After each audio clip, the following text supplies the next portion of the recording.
I'm Sam Roberts of the New York Times, and welcome to the New York Times Close-Up. Former Public Advocate Betsy Gotbaum is the new Executive Director of Citizens Union. She joins us in a moment to discuss how she plans to define her role. Do you relish being on the road, seeing the world? The New York Times travel section is looking for someone to commit to traveling and writing about it nonstop for a year. Travel editor Monica Drake was inundated with resumes. She tells us what's in store for the one person who applies and gets the job by Tuesday. And my Times colleagues join me for the backstory, and I'll offer some final thoughts with Coda. But first, Betsy Gotbaum, the new Executive Director of the Citizens Union. Welcome, and I guess congratulations, Betsy. Now, I went back and looked at the New York Times for 1897, when Citizens Union was formed. That's 120 years ago. And its members called for honest and efficient city government, improved rapid transit, better schools, and lavatories adequate to public needs. We haven't made much progress in 120 years, have we? No, we haven't, especially in the latter. The lavatories available for everyone. That's not quite true in our beloved parks. No, that's right. So what can you do about it? Well, it seems to me, and you know, we both have something of a historical perspective. You started in city government in the Lindsay administration. Right. And it seems that back then, and then during the fiscal crisis with Victor Gotbaum, your husband, there was more of a civic sense of duty, whether it was because corporate executives had more of a stake in the city because they weren't as global, whether power was less diffuse among labor unions and other people. That seems to have changed. There don't seem to be the 10 go-to people who can actually make things happen. Well, that's a really good point, and I think one of the things I'd like to do, I mean, it's going to take me a while to get accustomed to what my new situation is. But I really do want to try to get more people involved civically, get them involved and engaged in government, not only the city government and the state government, but I think people are really involved in what's going on in the federal government. So I think if we can begin to jump onto that new sort of whatever theme, perhaps we can get more people involved, and I want to do that. It's one of the things I'd like to do. What are your other goals for the Citizens Union? I mean, they have put out press releases, various policy statements. They talk about candidates being preferred or not. When they started, they actually ran a ticket of candidates. That stopped somewhere in the early 19th century. But do you envision getting that aggressively involved in politics? Well, I wouldn't say that I'd want to run candidates out of the Citizens Union, but I do think that one of the things we would like to do is look at the most important issues of the day, try to publicize them and get people involved and interested. For example, the Constitutional Convention, which is going to be it's a big controversy right now. And I think it's something that we need to educate people on, get them interested. And you talk about the Constitutional Convention, or CON-CON, people sort of their eyes close and they start to snore. Well, I'd like to turn that around a little bit. And I'd like to get people more involved and interested.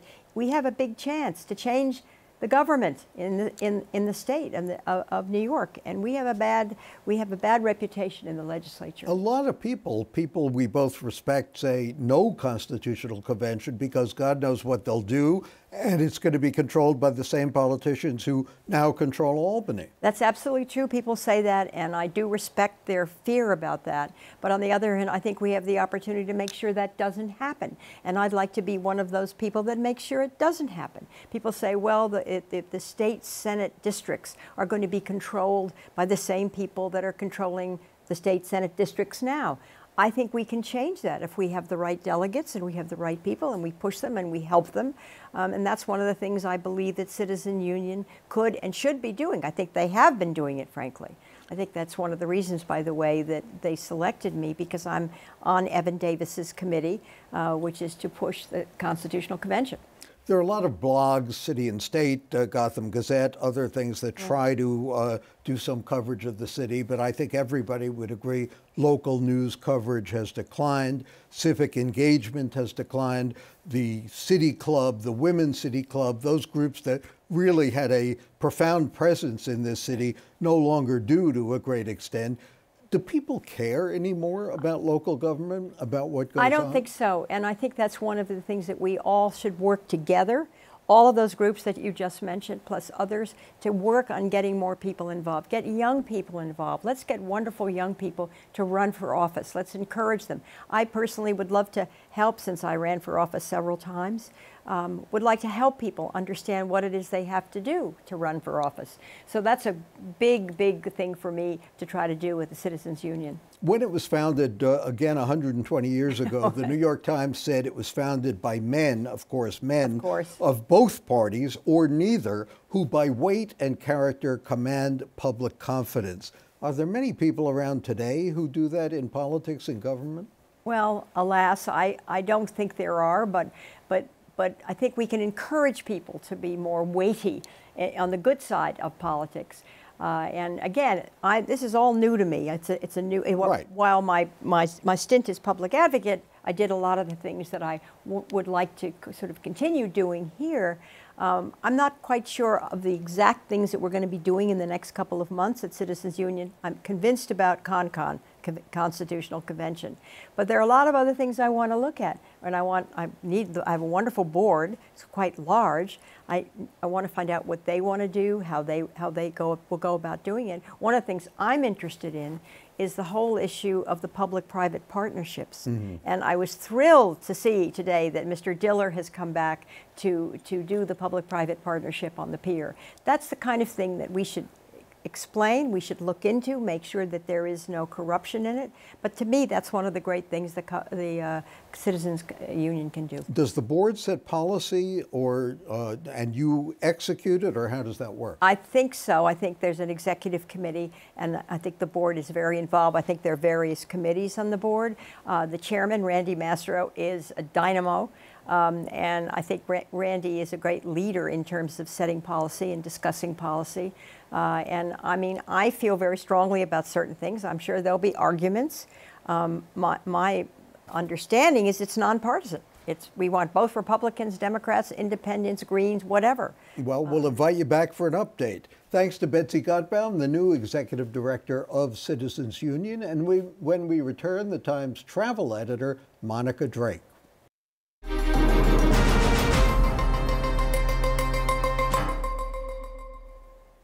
Welcome back. Joining me now, Monica Drake, travel editor of the New York Times. And does she have a job for you? This is a job. Tell us about it, Monica. People only have till Tuesday, October 31st to apply online to nytimes.com. What do you have to do to get this job? Well, the main thing is to apply online. This is a job that requires people go to all 52 places to go. We have a list that we roll out every January, and we're asking someone to use the 52 weeks of next year to go to every single destination on the list. And they actually get paid for this? This is, I know it's hard to believe. Yeah, this is a temporary staff job. You know, for a year. For a year, we're going to obviously pace it out so that people get a little time off for an actual break. But yeah, I think that it'll be challenging. It should be rewarding. We're looking for people who are reporters, but also people who are really great visually, so who can kind of parachute into a city and just capture the essence of the place. And what are the qualifications? What do you need to be able to do in order to do this job or get this job? You need to really be comfortable with sort of technology. We're going to have people using their smartphone, taking video, uploading video, working with our social accounts. So you kind of need to know about social media and how to use the tools of the trade. You also need to know how to create a narrative. So you should be, even if you don't have a lot of experience as a writer, you should be able to kind of storyboard what the tale is going to be, what the tale of the city is going to be. And then you should also just have an interesting personality. I mean, it's kind of hard to define, but we want people who are going to just be compelling to follow all year. So even if you're stuck in an airport somewhere, you can, file an interesting dispatch. As you say, we run that list of 52 places in January, and someone is going to go next year to all 52 of them. By the end of the week, you had more than 4,000 resumes. How are you going to pick out of those? It's been challenging. You know, there's an interesting mix of people applying for this job. And so right now we're trying to balance, you know, what the different perspectives will bring. We've had, you know, a welder, we've had bartenders, a lot of people in food service industry for whatever reason. We had someone who was a Harlem Globetrotter apply. So, you know, if those people have the other skills, then they might bring a little extra personality to bear. And by Tuesday, where do people apply? What do they have to do to apply? They have to go to our website. We have a job application page. It's kind of a brand new database that's being a bit challenged by this system. But they have to fill out, you know, their name, their experience, share their social media handles, and share their resume, and upload some samples of their work as well. Let me ask you, these days I love to be places. I hate going to places because it becomes such a hassle. You're the travel editor of the New York Times. Do you like to travel? I love to travel. I actually don't do it enough because I'm based in New York. But yeah, I think that just the sense of possibility you have when you set off on a trip, you kind of dream about it ahead of time, and the anticipation builds as you go to the airport. I just really enjoy the whole experience. What are some of your favorite places? Wow, that's so hard. Well, I actually like pretty remote areas, so I like being far away from cities. So most of my favorite places are in the middle of nowhere. I do spend a lot of time traveling in the domestic U.S. You know, I spend a lot of time in the upper Midwest, sort of hiking and camping. I like skiing, so anywhere there's a mountain that I can, and with actual snow on it, I'll find it and I'll take a trip. But I'm a spontaneous traveler. I like to try to figure out, you know, what kind of mood I'm in, and then at the last minute sort of choose a place. So you don't sit and make reservations 6 months in advance necessarily? I am not that type of traveler now. What's the best tip you can think of for our readers and viewers about traveling if they have any plans coming up? The best tip that I can think of is really to not do as much in research and investigation as you feel like you have to. A lot of people, you know, look at all the ranking sites and look at a bunch of articles and try to figure out if they're really going to like, you know, the new restaurant in Paris or the new hotel.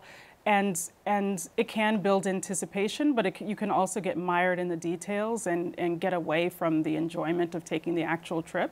So my biggest tip would just be to try to be spontaneous and to also, you know, try to put away your phone. I know a lot of people like to capture pictures and that sort of thing, but you can also get mired in the apps, and you're walking down the street and not see anything, and not looking around on your own. And travel is really about communing with a place, and the best way to do that is without a smartphone in front of you. I think not enough people do that in New York either. Right. Thank you for joining us, Monica Drake, travel editor of the New York Times, and you can apply by visiting the official job listing for Travel Writer at Large. Again, the deadline Tuesday, October 31st. My Times colleagues join us for the backstory coming up next.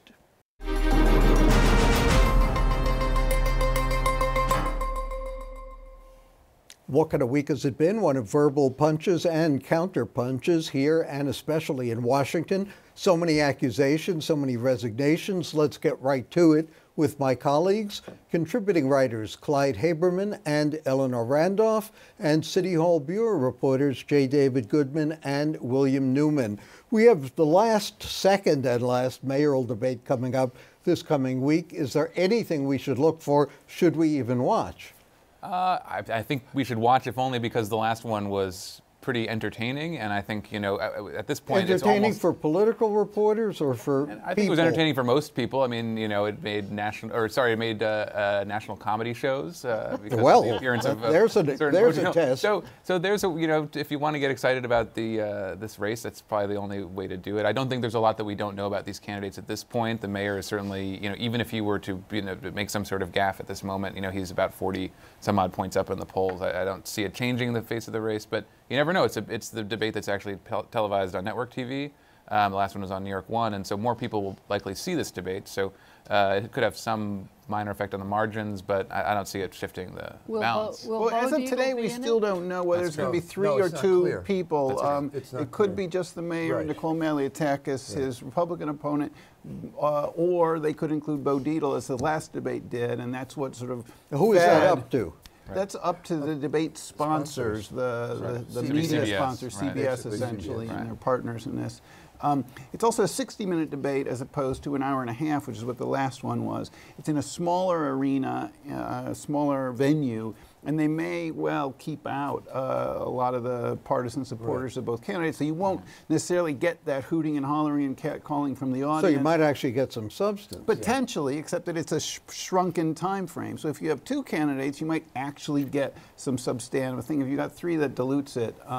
So it'd be great if someday you could just have the two of them up there without any questioners and have them go at each other. Lincoln Douglas? Yeah, well, that's not like it worked for Lincoln. Huh? It didn't do so well for Douglas. Right. The last one, I mean, entertaining is one way to look at it.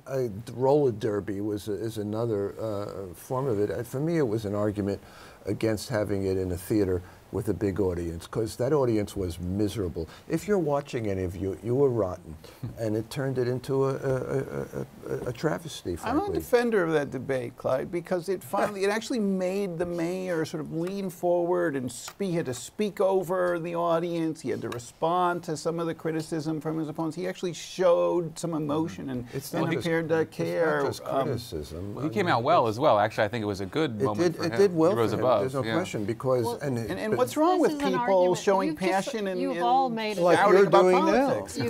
You've all made an argument for Bo Dietl to be in that debate, because he was the one who just raised the temperature of the room. And of course, yes, he was shouting. He sometimes made no sense, but he turned it into, I said it was world wrestling, but you know, I mean, you enjoyed it. I am not advocating for his inclusion in this debate. I think this debate would be much better with two candidates. No, I was defending the last one.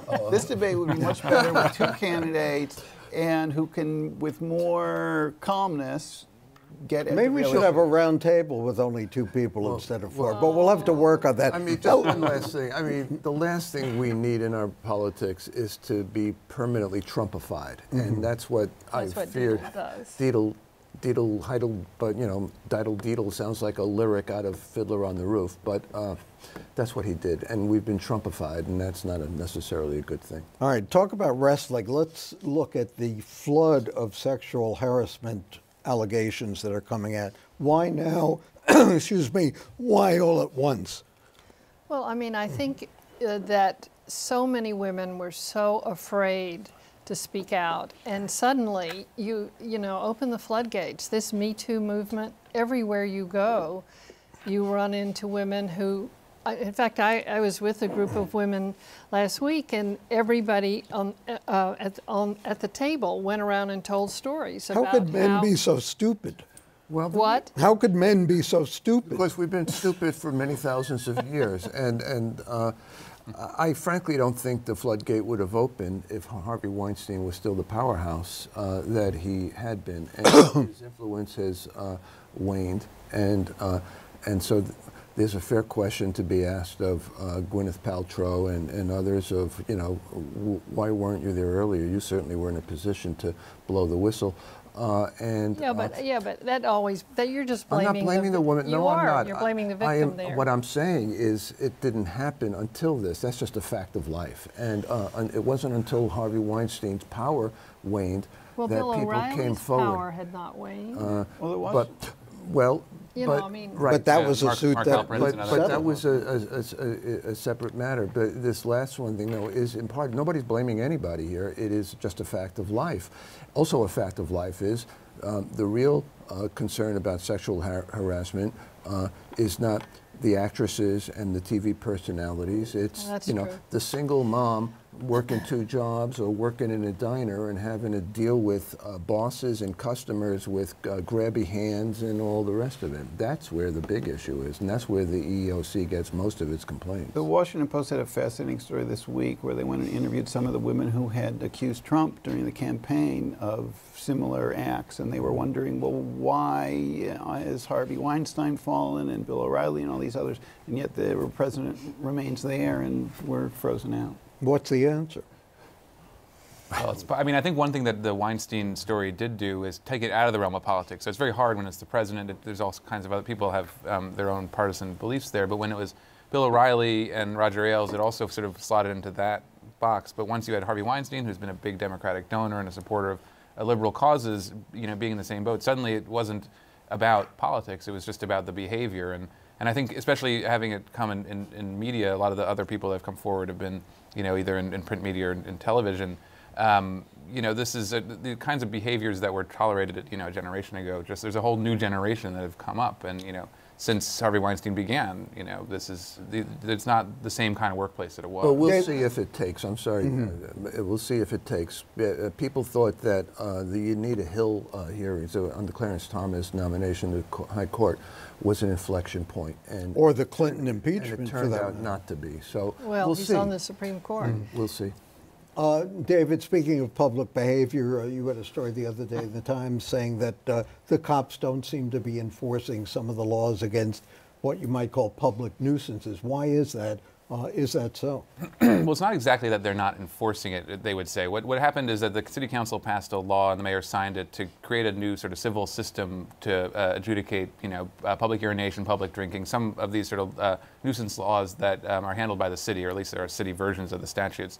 And it went into effect in, I believe it was in mid-June, and they came out with statistics that showed that essentially, so they still have a way to give a criminal summons for the same offenses, but now they can give a civil summons. And what they found was, after it went into effect and cops were said, don't write criminal summonses anymore, write the civil one if you can, the criminal summonses all but disappeared for public urination. And they increased on the civil side, so they hadn't had any civil summonses before. They started to write more of the civil summonses, but it didn't go up in the same amount that it had come down on the criminal side. And so essentially the cops are finding this behavior and finding other ways to deal with it. Now, could it be possible we're just behaving better? No, that's probably not possible, given that it's a human need to find a bathroom. And so I think what's happened is that cops, as they're being told in this neighborhood policing model to find new solutions to problems, they're finding a different solution that doesn't involve any kind of actual ticket. Thanks to my Times colleagues. Good note to end on. Clyde Haberman, Eleanor Randolph, J. David Goodman, and William Neuman for joining me. And I'll be back with some closing thoughts in a moment.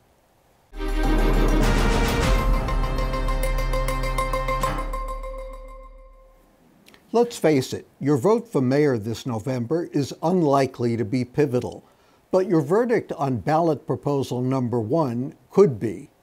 Every 20 years, New Yorkers get to vote on whether to revise the state constitution. We haven't held a constitutional convention since 1967. Packaged together, all its recommended amendments were defeated. A convention last amended the Constitution in 1938. It hasn't been overhauled wholesale since 1894. Revamped since then with some 225 individual modifications, it's grown to more than 56,000 words. That's about 7 times longer than the amended United States Constitution. A state constitutional convention might finally recommend public campaign financing, term limits, stricter ethics rules, ending partisan gerrymandering, rationalizing the court system, and empowering localities like New York City to govern themselves. A vast coalition of critics says the legislature itself could do all that, but it hasn't. Some complain that there's no hope for fundamental reform when those same legislators control the selection of convention delegates. Maybe they're right, but more piecemeal reform by submitting individual amendments to the voters is also subject to legislative veto. The critics warn that a convention would create a giant feeding frenzy for lobbyists. But don't those process brokers feast on legislation in Albany every day? They get a law, we get the bill. The critics also caution that when what passes for democracy runs amok, existing guarantees for parkland, public employee pensions might be jeopardized. But some pensions are federally protected, and previous conventions have granted more rights than they rescinded. Finally, critics complain that a convention could cost upwards of $50 million. But that's about as much as the state spent recently on cleaning the Capitol's facade. Isn't structural reform worth as much as a cosmetic facelift? In a populist era, tinkering with the Constitution can be especially risky. But the last few times New Yorkers considered a constitutional convention, the debate was driven by a specific controversy: state aid to parochial schools, abortion rights, or the death penalty. This time, no single hot-button issue predominates. Moreover, any loopy amendments the convention concocts must still pass muster with the electorate. H.L. Mencken cynically defined democracy as, quote, a pathetic belief in the collective wisdom of individual ignorance. Even Churchill said the best argument against it is a 5-minute conversation with the average voter. Democracy is messy. By now, though, trusting the electorate should be an article of faith. On November 7th, fewer than 1 in 6 eligible New Yorkers will probably decide whether the voters themselves should fix what their representatives haven't, which means that however you vote on what's called proposal number 1, a question, your answer will count. For the New York Times and CUNY TV, I'm Sam Roberts.